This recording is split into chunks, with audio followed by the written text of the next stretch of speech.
হাতে নিয়ে আমরা দাঁড়াই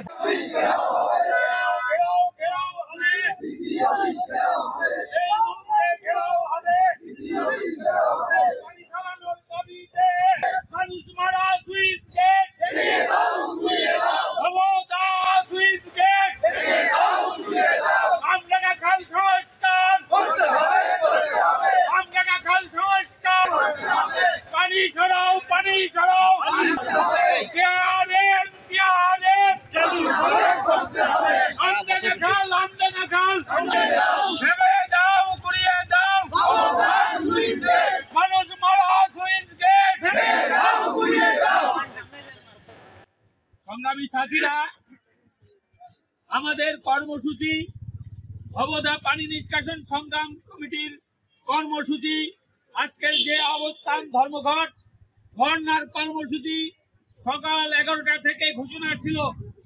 আমরা চারিদিক থেকে পানিবন্দী মানুষ যারা বাসে করে ট্রাকে করে সবাই আসছে, তারা ইতিমধ্যেই যশোরের সন্নিকটে পৌঁছে গিয়েছে। 11টায় যেহেতু সময় দেওয়া ছিল, সাংবাদিক বন্ধু সহ বিভিন্ন অংশের মানুষ বিচ্ছিন্ন বিক্ষিপ্ত ভাবে এই জেলা প্রশাসক কার্যালয়ে চলে এসেছে। সেই জন্য আমরা একটি অংশ আমরা এখানে দাঁড়িয়েছি। আমাদের এই কর্মসূচি চলতে থাকবে। আমাদের ভবদা এলাকার মানুষ, দলবদ্ধ মানুষ, হাজার হাজার মানুষ যারা মিছিল নিয়ে কিছু সময়ের ভিতরে এখানে এসে উপস্থিত হবে। আপনারা কেউ এখান থেকে যাবেন না, কেউ এদিক ওদিক যাবেন না। আমাদের দাবি আদায় না হওয়া পর্যন্ত আমরা এই জেলা প্রশাসকের কার্যালয় আজকে ত্যাগ করব না। আমরা আমাদের দাবি আদায় করেই আজকে এখান থেকে যাব।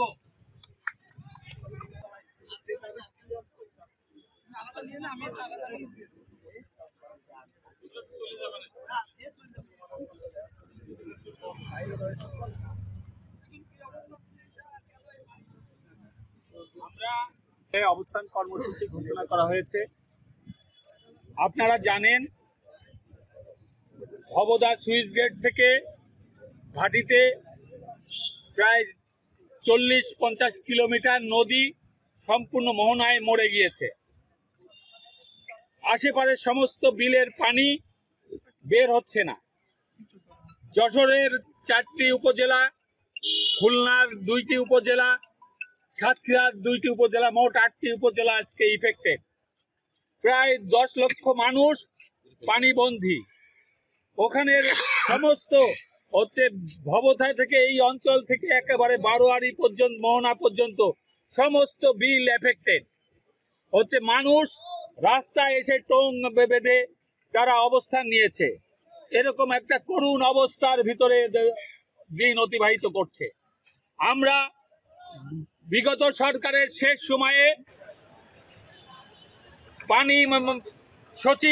সাবেক পানি সচিব কবির বিন আনোয়ার আর আমাদের সাবেক প্রতিমন্ত্রী স্বপন ভট্টাচার্য তাদের চক্রান্ত ষড়যন্ত্রে টিআরএম প্রকল্প বাতিল করে শেষ প্রকল্প চালু করে আমাদেরকে আজকের এই সংকটে ঠেলে দিয়েছে। ওখানে এই টিআরএম ওই পানির দেখিয়ে একাধিক প্রকল্প গ্রহণ করা হয়েছে। ওখানকার কোটি কোটি টাকা, শত শত কোটি টাকা লুটপাট করা হয়েছে। আমরা আজকে এখানে এসেছি, এই মুহূর্তে ভবদার পানি অপসারণ করতে হবে, আমডাঙ্গা খাল সংস্কার করতে হবে, টিআরএম চালু করতে হবে। ভবদার মানুষকে বন্দি করে স্বপন বাবু, ওই কবির বিন আনোয়ার সহ যারা এর সাথে যুক্ত তাদেরকে বিচারের আওতায় আনতে হবে। আমরা সেই দাবিতে আজকে এখানে অবস্থান নিয়েছি, অবস্থান চলবে। আমাদের প্রতিনিধি সমস্ত বন্ধুরা আসছে।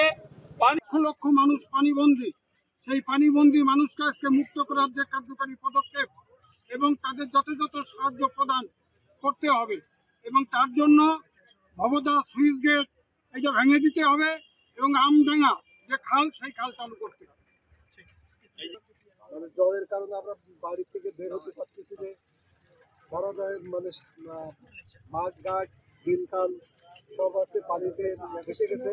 স্কুল কলেজে ছেলেমেয়েরা যেতে পারছে না, বাড়িতে বাচ্চাদের নিয়ে থাকা যাচ্ছে না, বাচ্চাদের ওই দড়ি দিয়ে বেঁধে রাখতে হচ্ছে যাতে পড়ে জলে পড়ে না যায়, সেই কারণে।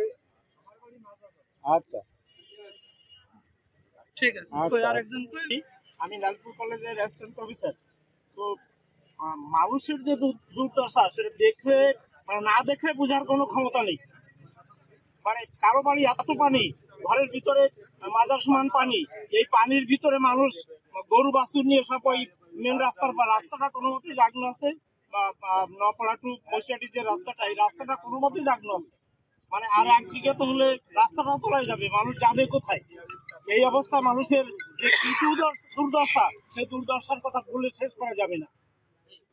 মানুষের নেই মানে রান্না করে খেতে পারছে না, ঘরের ভিতরে খাট দিচ্ছে, খাটের পরে তারপরে ওই চুলা মালাইছে, তারপরে রান্না করতেছে। এবং সেই সমস্ত দৃশ্য তো আপনারা যদি সরজমিনে যান, সরজমিনে গেলে সেটা ভালো করে দেখা যাবে মনে করি।